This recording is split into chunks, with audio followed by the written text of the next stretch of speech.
ماشاء اللہ، جزاک اللہ خیرا و احسن الجزاء۔ محترم سامعین، اب میں ایک ایسے عالم دین کو مدعو کرنے جا رہا ہوں جنہوں نے اپنی کم عمری کے باوجود تقریباً 40 سے زائد کتابوں کی تالیف و ترجمہ کیا یعنی کر چکے ہیں، اور آپ فقط جامعہ اسلامیہ فیض عام میں بحیثیت استاد ہی نہیں بلکہ لندن برطانیہ کے اندر موجود بصیرت اکیڈمی کے اندر جو شعبہ تحقیق و تالیف ہے اس میں بحیثیت اسکالر آن لائن اپنی خدمات انجام دے رہے ہیں۔ میری مراد ہے فضیلت الشیخ حضرت مولانا راشد حسن مبارک پوری حفظہ اللہ، استاد حدیث عقیدہ و ادب جامعہ اسلامیہ فیض عام مئو۔ آپ سے میں درخواست کرتا ہوں کہ شیخ تشریف لائے اور اپنا قیمتی تأثر پیش کریں۔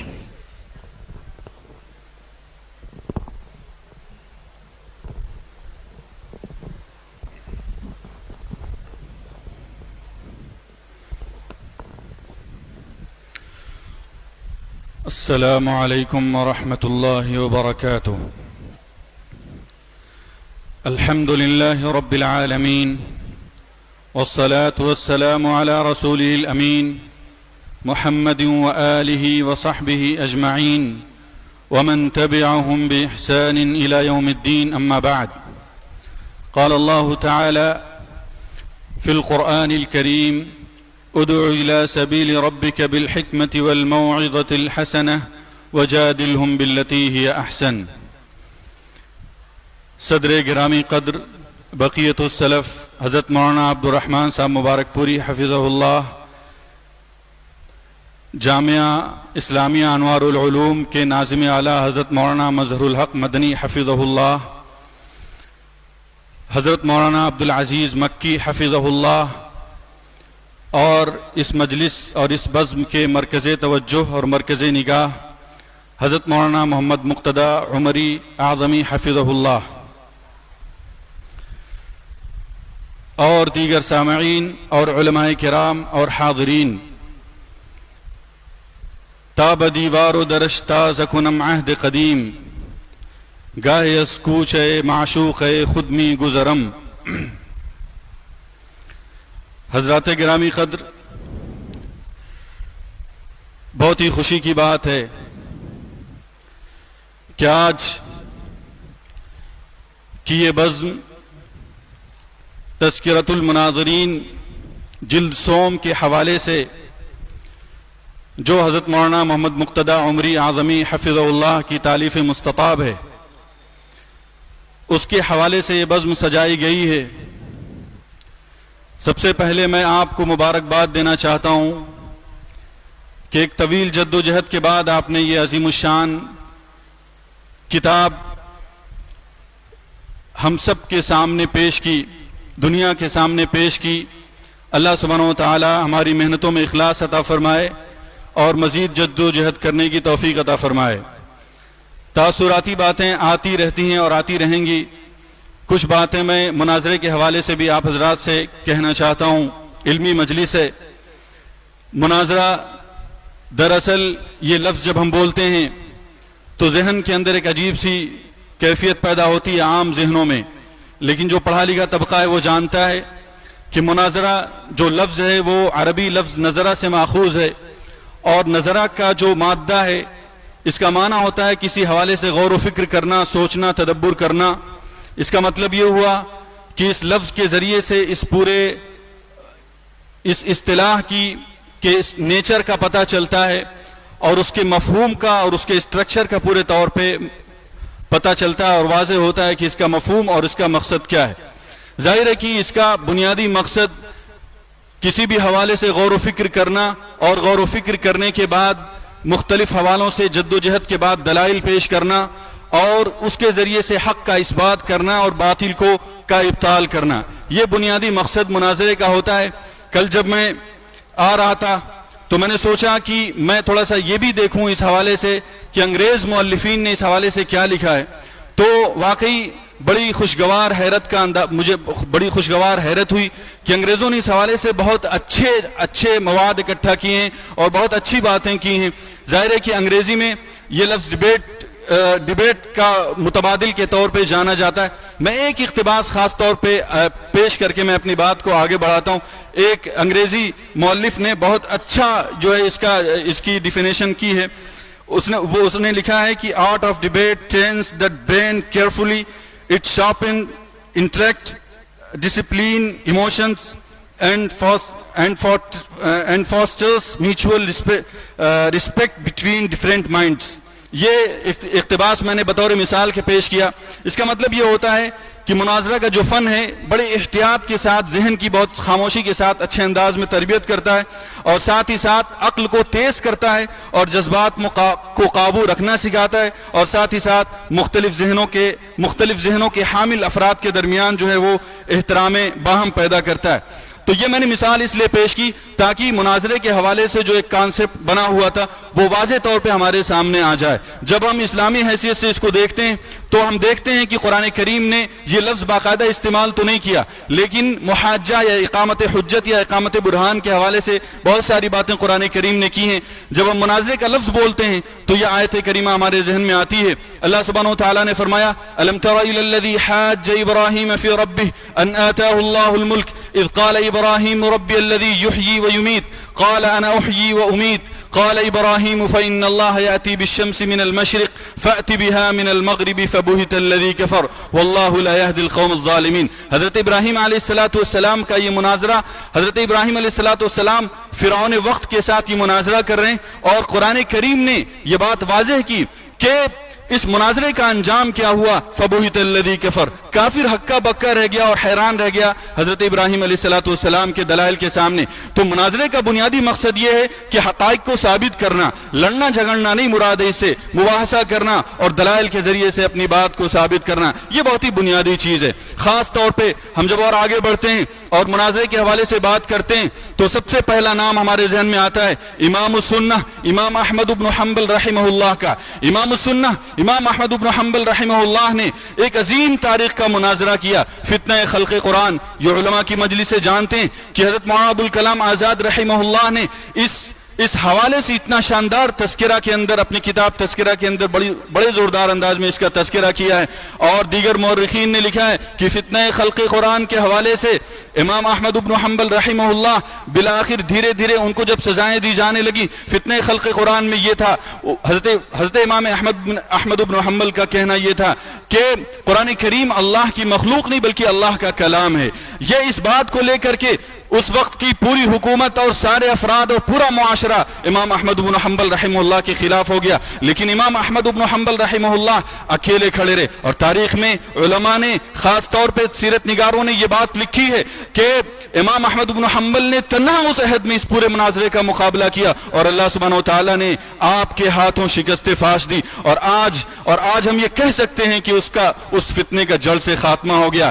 تو اس کے نتیجے کے طور پہ یہ بات کہی جا سکتی ہے, اگر انسان کے اندر اخلاص ہو, اگر انسان کے اندر اللہ سبحانہ و تعالیٰ کے دین کے لیے جذبہ ہو, بنیادی جذبہ ہو اور اساسی جذبہ ہو, تو انشاءاللہ اللہ رب العالمین تنہا آدمی کو بھی پوری قوم اور پوری ملت اور پوری دنیا پر فتح دے سکتا ہے. یہ حضرت امام احمد امام اہل سنہ والجماع امام احمد بن حنبل رحمہ اللہ. اسی طرح سے آگے بڑھیے تو دیکھتے ہیں امام ابن تیمیہ رحمہ اللہ کے مناظرے کے حوالے سے آپ یہ جانیے کہ امام ابن تیمیہ رحمہ اللہ نے پوری زندگی مناظرے کے ذریعے سے احقاق حق کا کام کیا. امام ابن تیمیہ رحمہ اللہ سے جو لوگ واقف ہیں وہ جانتے ہیں کہ امام صاحب نے کس طرح سے مختلف کتابوں کے ذریعے سے منہاج السنہ, ابھی میں لائبریری میں دیکھ رہا تھا, مجموع فتاوی ابن تیمیہ کی 37 جلدیں یہاں پہ موجود ہیں, اور اس کو آپ دیکھ جائیے. الرد علی المنطقین امام ابن تیمیہ کی ان تمام کتابوں کو دیکھ جائیے, آپ کو اندازہ ہوگا کہ امام ابن تیمیہ رحمہ اللہ کی پوری زندگی مناظرے میں گزری, اور وہ مناظرہ جس کے ذریعے سے حق ظاہر ہوا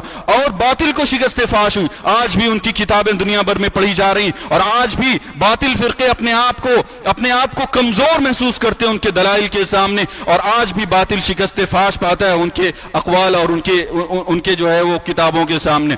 تو یہ ایک تاریخ ہے ہماری مناظرے کی, اور اس تاریخ کے ذریعے سے ہم اللہ سبحانہ و تعالیٰ کے دین کو غالب کرتے ہیں, اور اللہ سبحانہ و تعالیٰ کے دین کو غلبہ نصیب ہوتا ہے اس تاریخ کے ذریعے سے. اور آگے بڑھیں تو دیکھیں شیخ الاسلام محمد بن عبد الوہاب رحمہ اللہ, آپ جو لوگ واقف ہیں وہ جانتے ہیں کہ شیخ الاسلام محمد بن عبد الوہاب رحمۃ اللہ علیہ کا زمانہ ابھی بہت پرانا زمانہ نہیں ہے، بلکہ آپ کو کہا جاتا ہے 12ویں صدی ہجری کے مجدد کے طور پہ آپ کو جانا جاتا ہے۔ 1206 ہجری میں آپ کا انتقال ہے، جانا جاتا ہے۔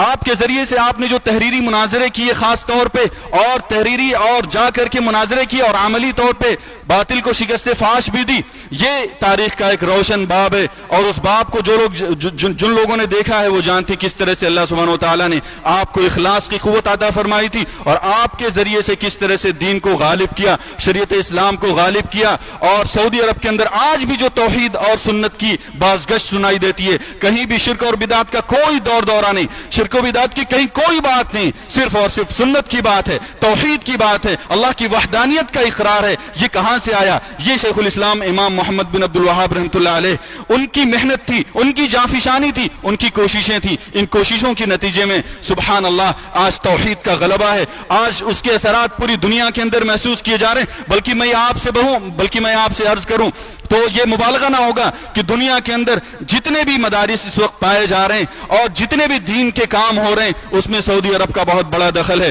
اور میں یہ بات بھی کہہ سکتا ہوں کہ اس سے پہلے یہ جو ہے اس فضل کا جو ہے یہ کریڈٹ دراصل حضرت الامام شیخ الاسلام محمد بن عبد الوہاب رحمۃ اللہ علیہ کو جاتا ہے۔ ہندوستان میں آئیے، ہندوستان میں آتے ہیں تو دیکھتے ہیں سب سے نمایاں نام شیخ الاسلام حضرت مولانا ثناء اللہ امرتسری رحمۃ اللہ علیہ کا ہے۔ آپ کی وفات 1948 ہجری کے اندر ہوئی۔ شیخ الاسلام مولانا ثناء اللہ امرتسری رحمۃ اللہ علیہ نے اتنے سارے مناظرے کیے، تحریری مناظرے کیے، تقریری مناظرے کیے، اور ان مناظروں کے ذریعے سے آپ نے تمام جو باطل فرقے اس وقت کے، آریہ سماج ہو، عیسائیت ہو، قادیانیت ہو، اور اس طریقے سے مسلمانوں کے فرقے ضالہ ہوں، ان تمام سے آپ نے مناظرے کیے، حتیٰ کہ بعض فروعی مسائل میں بھی مناظرے کیے، اور اللہ سبحانہ و تعالیٰ نے آپ کو آپ کے ہاتھ کے ذریعے سے شکست دی باطل کو۔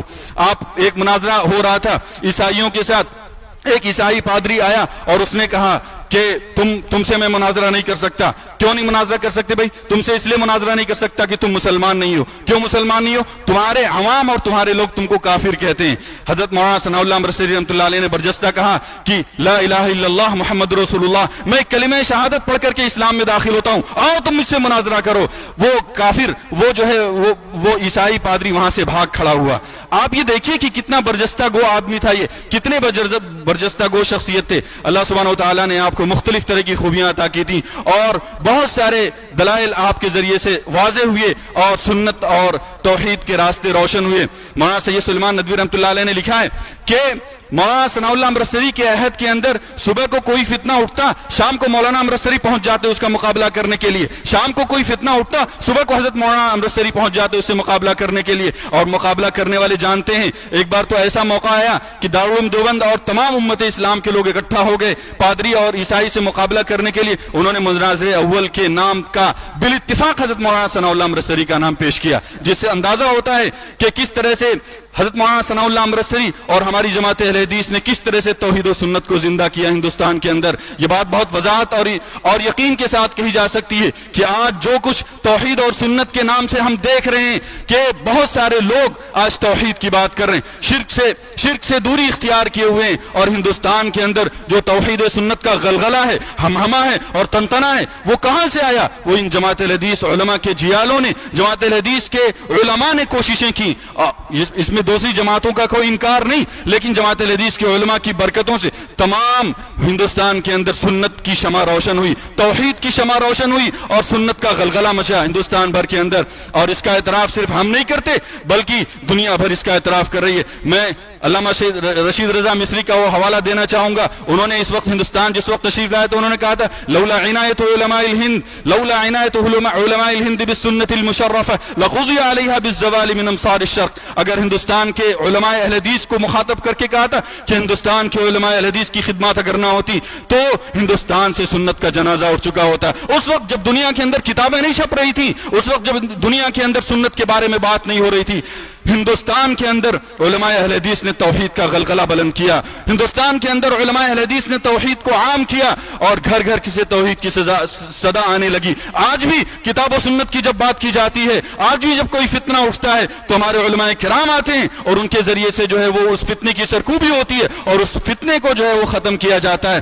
آج کے دور میں آج بھی صحابہ کرام، ابھی آج اور کل کی بات ہے، صحابہ کرام کے حوالے سے کتنی بدزبانیاں کی جا رہی، کتنی زیادہ شرمناک زبان کے ذریعے سے استعمال کیا جا رہا ہے. میں آج اور کل کی بات کر رہا ہوں.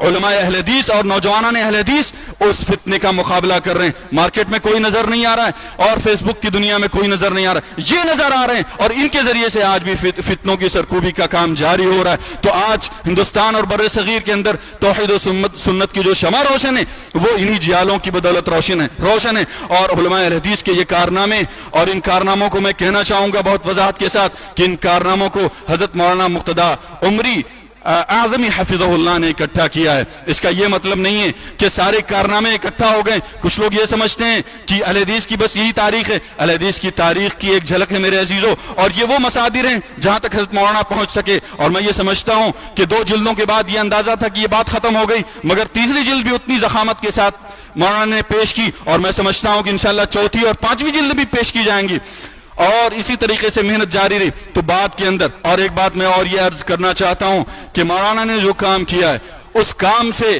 آئندہ نسل مستغنی اور بے نیاز نہیں ہو سکتی. جب بھی اس موضوع پہ بات کی جائے گی مولانا کا ذکر خیر آئے گا. حضرت مولانا نے جو کوششیں کی ہیں ان کوششوں کو ہمیں سراہنا چاہیے, اور جو لوگ اس میدان کے اندر ہیں اس میدان کے اندر خاص طور پہ جو لوگ محنت کر رہے ہیں ان کی محنت کی ان کی حوصلہ افزائی ہونی چاہیے اور ان کی کوششوں کو سراہا جانا چاہیے.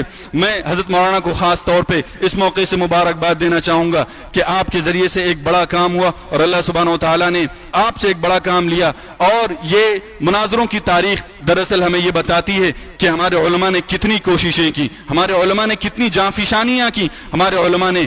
اور میں ایک شعر کے ذریعے سے حضرت مولانا امرتسری کو خاص طور کے حوالے سے میں کہنا چاہتا ہوں. متنبی کا شعر ہے وَمَا الدَّهْرُ إِلَّا مِن رُوَاتِ قَصَائِدِ إِذَا قُلْتُ شِعْرًا أَصْبَحَ الدَّهْرُ مُنشِدًا, کہ ہمارے ان علماء نے خاص طور پہ جس طرح سے توحید و سنت کا غلغلہ کیا, پورا ہندوستان جو ہے وہ توحید و سنت سے گونج اٹھا. یہ دراصل انہی کی کوششیں تھیں اور انہی کے کارنامے تھے, اور ان کے ذریعے سے اللہ سبحانہ و تعالیٰ نے توحید و سنت کو اس ہندوستان کے اندر آگے کیا, اور اس کے ذریعے سے لوگ بھی آج روشنی اور فائدہ اٹھا رہے ہیں. میں مولانا کو مبارکباد دینا چاہتا ہوں کہ اللہ سبحانہ و تعالیٰ نے آپ کے ذریعے سے ایک بڑا کام لیا. اللہ سبحانہ و تعالیٰ توفیق دے. اور میں آئندہ نسلوں کے حوالے سے ایک بات اور عرض کرنا چاہوں گا کہ آپ ان چیزوں کو پڑھیے, ان چیزوں کو دیکھیے, تاکہ آپ کے اندر حوصلہ پیدا ہو, تاکہ آپ کے اندر شوق پیدا ہو, تاکہ آپ کے اندر سنت کے حوالے سے تحمس اور نشاط پیدا ہو کہ ہم سنت کو کس طرح سے زندہ کرنے میں اپنا کردار ادا کر سکیں. آج کی نئی نسل ان چیزوں پر توجہ نہیں دے رہی, آج کے پڑھے لکھے لوگ ان سب چیزوں کی طرف توجہ نہیں دے رہے. آج ضرورت ہے کہ ان بوسیدہ فائلوں کو دیکھا جائے, ان خستہ فائلوں کو دیکھا جائے, ان ٹوٹی پھوٹی چیزوں کو, تحریروں کو دیکھا جائے جن کے ذریعے سے ہماری روشن تاریخ ہمارے سامنے نکھر کر کے سامنے آتی ہے. اور میں ایک شعر کے ذریعے سے اس نسل نو کو اپنی بات کا پیغام دینا چاہتا ہوں. گاہے گاہے باز خاں این قصے پاری نارا, تازہ خواہی داشتن گرداغ ہے سینارا. اللہ رب العالمین سے دعا کہ مولا ہمیں حق اور سچ پر قائم رکھے, کتاب و سنت کی دعوت و تبلیغ کا ہمیں کی توفیق عطا فرمائے. وآخر دعوانا ان الحمدللہ رب العالمین, والسلام علیکم ورحمۃ اللہ وبرکاتہ.